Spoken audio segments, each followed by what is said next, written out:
ನಮಸ್ತೆ ವೀಕ್ಷಕರೇ, class 1 news ಟಿವಿಗೆ ಸ್ವಾಗತ. ಈ ದಿನದ ಪ್ರಮುಖ ಸುದ್ದಿಗಳು.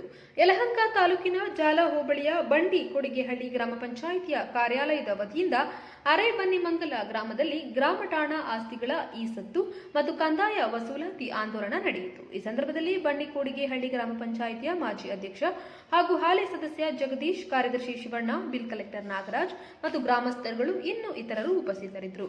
ವರದಿ ರಾಜುಗೌಡ.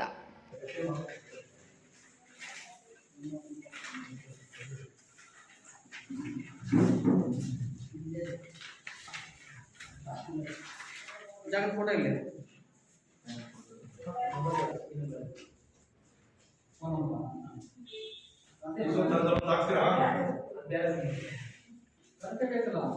ಇದು ನಂಬರ್ ಕೊಟ್ಟಿದ್ದೀರ ಇಲ್ಲ ಅದೇ ನಂಬರ್ ಈ ಅಮೌಂಟ್ ಬೇರೆ ಬೇರೆ